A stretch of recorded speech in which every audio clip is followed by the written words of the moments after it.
Okay, folks, my apologies. I have no clue as to how I blew that there for a few seconds, but I'm back. Okay, so now that I got my microphone working and everybody can hear me, I'll go back through it from the beginning. Again, so I started off my day. I went to work, went to my office initially, and again, it was a good day. It was a good day, but it was kind of a somber day as well. So what made it a little bit somber was the loss of a valued employee, right? And I absolutely hate losing valued employees over any other. The lady basically didn't leave on any bad terms. It was time for her to go. Her son called her to live with him in another state. Apparently he does really well for himself. He's gonna go all out. He wants to build her a house from the ground up, build a house for her and her husband from the ground up. And she's of retirement age. If I was in her shoes, I would have left too, regardless of the current work situation. But I absolutely hate losing good employees. The ones who show up every day, try to follow the rules, don't really have too many problems out of them. And as a matter of fact, 2 or 3 weeks ago, I lost another valued employee. Situation was slightly different, but he had to go. It was time for him to go and start his own thing. So yet another one. Really good employees. Hate losing them because we run through boo-boos who they have no real interest in working anyways. It always shows up in their ethic, and they end up gone. Filtered through those on a regular basis. Anyways, that's my work day. I mean, we did a little something special to send the lady off happy. Finished all that out, did a little bit of computer work, and then came home and started making preparations for this show. Apparently I didn't prep good enough, because if I had, I wouldn't have ran into this particular sound issue as I did. But we got it worked out. So today's subject is broken chairs. Broken chairs. And I'm pretty sure you're probably wondering, what's he talking about with this broken chairs business? So I'm gonna roll it like this. Have you ever started talking to a new person? Let's say a man decides that he wants to talk to some lady. He finds her attractive. He gets up the courage to walk across the room, and he wants to try to get her number. So he goes over, starts talking, and that initial conversation, it's hard to kind of get through it, partially because it's like you're listening to what the other person is saying, and it sounds kind of good, but then again, it doesn't. Tell you what, folks, let me run you a real quick video to help you to understand where I'm coming from. What's up, right? You alright? Where you from? You from out of town? Hey, like, what you doing down here? Like, you came by yourself? Like, what's up? 6 kids? Yeah, I got 6 baby daddies, but it ain't no drama. Ain't no drama, okay. Ain't no drama, okay. So, I mean, with all them kids, I know you like to cook or something. Like, you would like... I don't like to cook. You don't like to cook? I like to go out to eat every day. Like, Every day? No table meals? Top of those. Shit. I mean, That's high bill. Yeah, it ain't too big. Okay. Look, so you don't like to cook. So what's your hobbies then? You know what I'm saying? Like, what I you gotta like? go to the club. You gotta go to the club, Wednesday, party up. Thursday, Friday, Saturday, Sunday, Monday to Tuesdays. Damn, you don't get no break, no rest? Damn, girl. I be feeling rested though. I be feeling rested. You not going at the club, you rest up, rejuvenate, drink you some water and shit like that. I don't drink water. You don't drink water? Oh, hell nah, I'm out of here. Fuck that. You don't drink no. You know what? Fuck the red flag. Let's go on the trip. Funny, right? As as the man made his approach, he starts talking to the lady, and practically everything she said in this particular case was a red flag. And as you saw, the guy with the referee shirt popping in and out, flipping the red flags as this brief, less than a minute conversation took place. And so this is what I'm talking about, okay? You get up the courage, walk across the room, and you got all of this interest in this person. This other person, this woman is attractive. She's amazing. Or vice versa, right? Maybe it's the woman approaching the man. Got a lot of that kind of stuff going on these days. So anyways, you push through the first set of red flags, right? That initial conversation where you're asking a little question here and there, and you know you're hearing stuff that you might not like, but you really like how this person looks, so you push right on through it. Then, after the phone numbers are exchanged, I don't know how a lot of folks do, but in my opinion, a day goes by or however long, you call up that person, call her up. And as the phone conversation is going on, that initial, phone conversation is going on, you start to hear more red flags, right? You start to see more red flags. It's just popping up left and right. And so you're listening to her talk. She says, "Oh, I've got this many kids and this many baby daddies." Well, where you live? "Oh, I live over on this side of town." Might not be the most preferable situation that you're looking for. And then maybe you ask, okay, well, where you work? And she can't tell you anything about that either. She'll say something weird, something along the lines of, "Oh, I like to switch jobs," or just something to let you know pretty much either she's not future oriented or career minded individual. And so here's the point that I want to make today. All right. With knowledge comes accountability. With knowledge comes accountability. And I want to make sure that everybody gets a very clear understanding of what it is I'm trying to get out here. Okay. A lot of times you'll hear people say things along the lines of, "Oh, I was young and dumb," or "I didn't really know, exactly what I was doing." And a lot of times, folks think that those excuses, "I was young, I was dumb," inexperienced, things along those lines, exonerate them from accountability. But it doesn't. With knowledge comes accountability. So, in other words, the very minute that you learn about, let's say, circumstances, conditions that are not favorable to you, if you choose to move forward with that individual, the key word in that statement is choose. And you have to remember, you are accountable for your actions once you know what's going on. Okay? So, the question I have is, who goes into the furniture store looking for broken chairs? Who goes into the furniture store looking for broken chairs?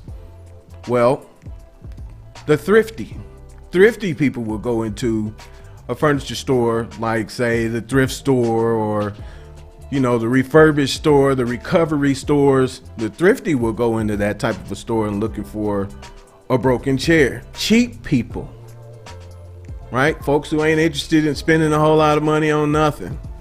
They'll go into a store looking for a broken chair, thinking that maybe they can fix it, right? Or people who want a discount, they'll go into a store looking for broken chairs as well. But then you have another type. You have another type of shopper. And those are the people who go into the store looking for a new chair, but eventually leave with a broken one. Okay. So people who go into the furniture store looking for a new chair and eventually leave with a broken one. Now, this is just my opinion. I ain't nobody special. I'm not the authority on this by no means. But I would call that person a damn fool. You're going into the store. You have the ability to buy something new. But instead, what you do is you find something broken and you make a fuss about what's broken. And then you take it out of there, more likely with a discount. You have the ability, the knowledge, right, to get something new, but instead you settle for something broken. And a lot of times, in this particular time, I'm gonna talk about women.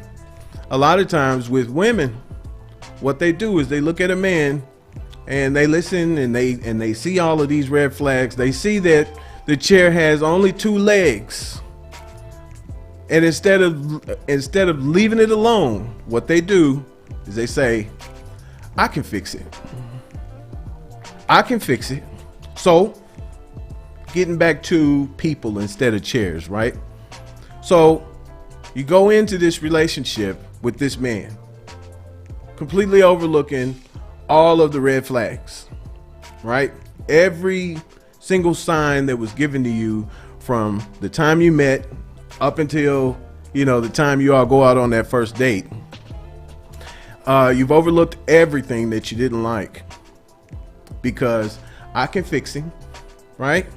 And then you get into further into the relationship and you don't realize that you don't really realize the mistake that you've made.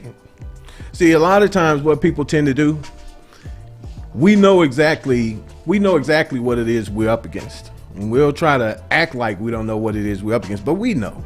You can see that chair only has 2 legs. Okay? But instead of playing it smart, you choose to play the balancing act. Right? Because it's very possible to, say, fix or refurbish a broken chair. That's very possible. If you are skilled and talented enough to do it. It's very possible. And it's very possible to sit on a chair with 2 legs. That's very possible as well. But again, you have to be skilled and talented to do it. The issue with it is this.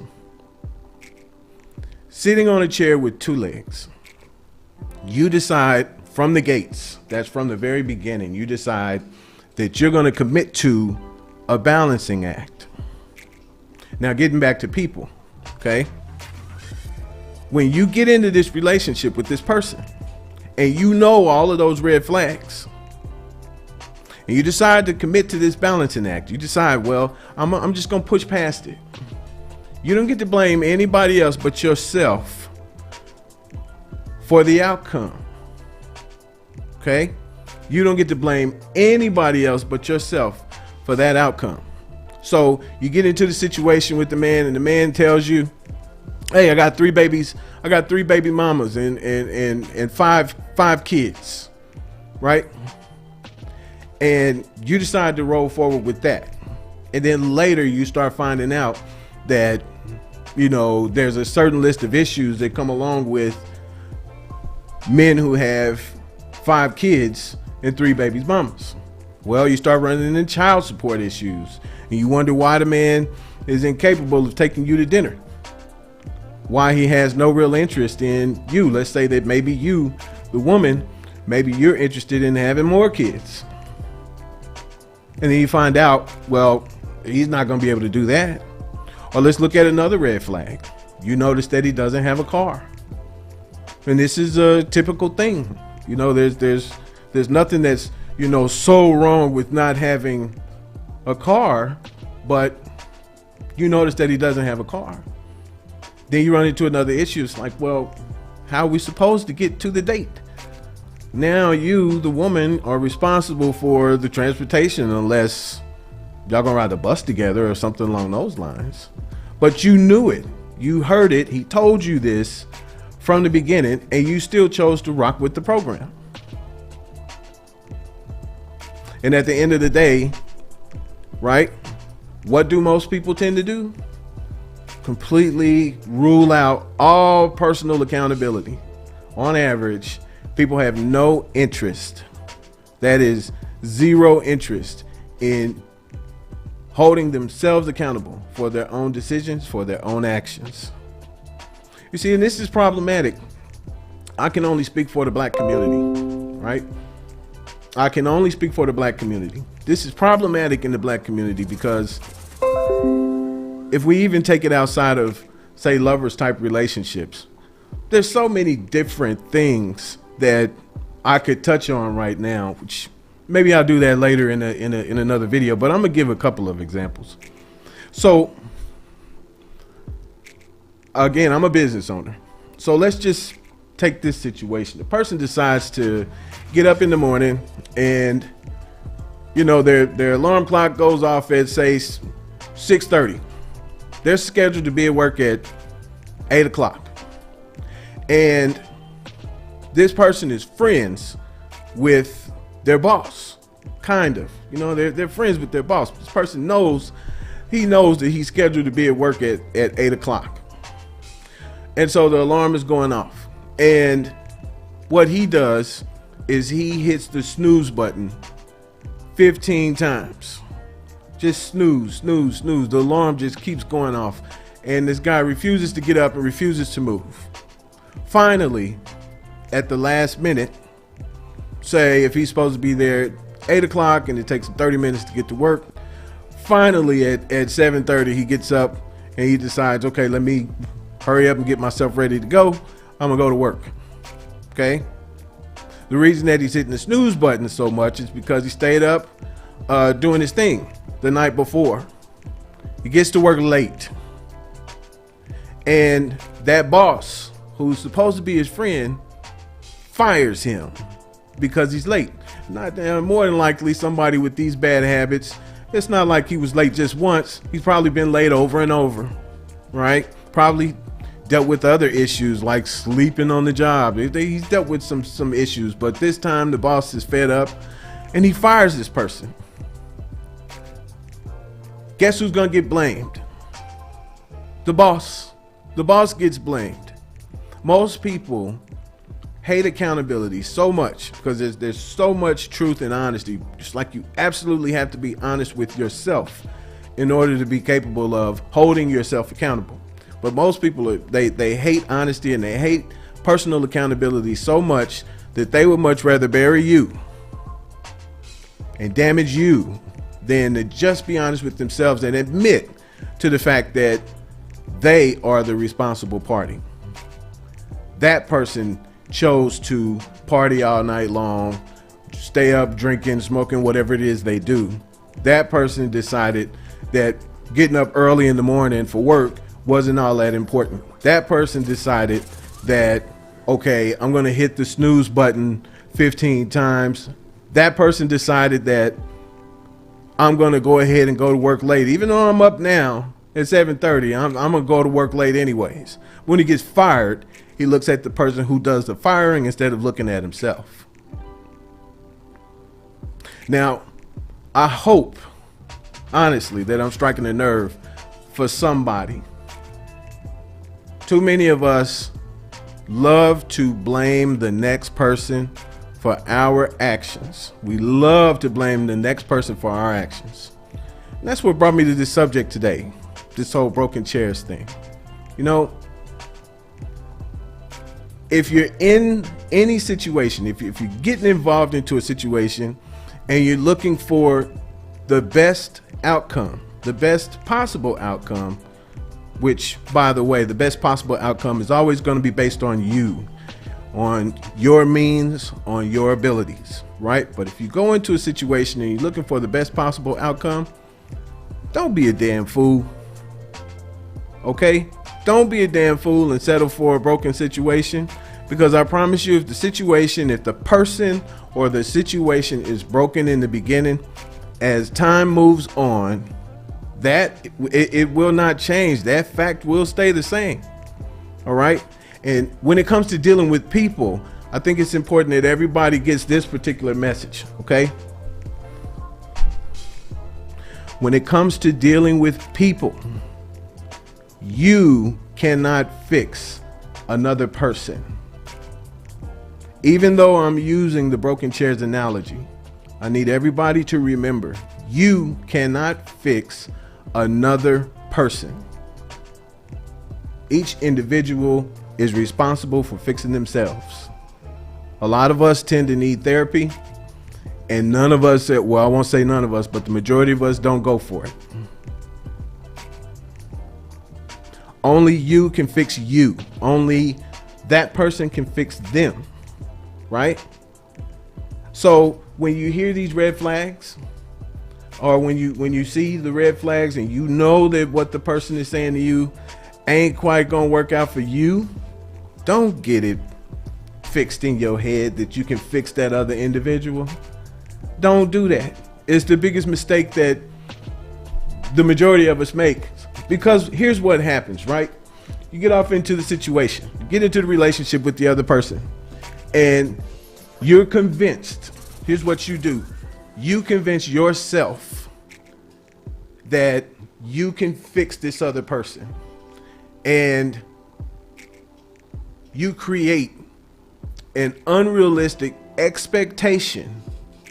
You create an unrealistic expectation in your own mind. Okay? And as time goes on, that unrealistic expectation starts to get projected onto the other person more and more as time goes on. I know I can fix him. I know I can fix him, right? Because I'm showing him how to do this. I'm telling him how to do that. Hey, and I'm guilty of it as well. Very guilty of it as well, okay? And it doesn't matter, men, women. I look at people and I'm thinking the same way. It's like, I can help this person. But at the end of the day, I end up looking like the fool because I cannot fix another person, right? So anyways, personal accountability. Personal accountability, okay? Once you see the red flags, once you know for certain what this person is about, anything beyond that point, it's on you. It's on you. On another show, I said that honesty is, how did I word it for you? I said that honesty, the burden of honesty is yours to bear. And the very first person that you're going to have to be honest with is you. Don't worry about fixing another person. Don't worry about settling for a person that you know for certain is not going to work out for you. Because one thing is true, Earth's population tends to go up, even in the midst of the pandemic. Okay? Earth's population goes up. There's always going to be another person. Always. So why not put yourself out there and poke around until you find somebody who's more compatible, instead of rocking with somebody who no part of them is compatible for you, and you're just gonna stick around because I can fix it. All right. Now, a few weeks ago, actually it wasn't a few weeks ago, it was last Wednesday, I kind of fumbled with the sound again. Fortunately, this week I was able to get it adjusted. But I fumbled with the sound and decided, you know what, I got to stop the show. I had already spoken for 30 minutes on a particular subject, and I looked crazy sitting here talking to myself. Nobody could hear me. Well, here's what impacted me. So after I closed down the show, the failed show, I left home and I went to a favorite place to shoot some pool. And a young man came to me and he said, "Hey man, you're supposed to do a show tonight." I was like, well, yeah, I know. I tried to do a show, but it failed. I failed. I said I went on and I started talking. I did all this talking for 30 minutes and nobody could hear me. The microphone was muted, kind of like it was tonight. He said, okay, well, what was the show supposed to be about? He said, I saw the title, and it said something about building on bad ground or something like that. And so I won't go off into too many details about that particular conversation. But the reason that the conversation impacted me is because it showed me that there is somebody, whether there's 1 or 100, there's somebody out there who values what I have to say. All right. And it's really weird because I don't know the young man personally. I've seen him before, but I don't know him personally. And he came to me and he wanted to hear my thoughts. He wanted to hear what I had to say. He told me, I've listened to a couple of your other shows before, man, and you know, I can really dig it. But what he also said was, you got to shorten them shows a little bit, man. It took me 3 different times. The show was like an hour and some. It took me 3 different times to come back to it so that I could sit and watch it. Sometimes I'm kind of busy. I said, hey, you know what? I can respect that. So on that note, folks, I'm actually going to go ahead and close this show out for the night. I want to thank everybody here for coming out and checking out my show. If you haven't already done so, please like this show, subscribe to the 816 Fix. My primary goal is to bring you something new every Wednesday at 8 o'clock. And as I get better at providing these shows, at doing this broadcast, the goal is to step up the game a little bit and go from not only doing Wednesday nights, but doing maybe two to 3 shows a week. At any rate, I appreciate your support. Thanks for joining me here with the 816 Fix.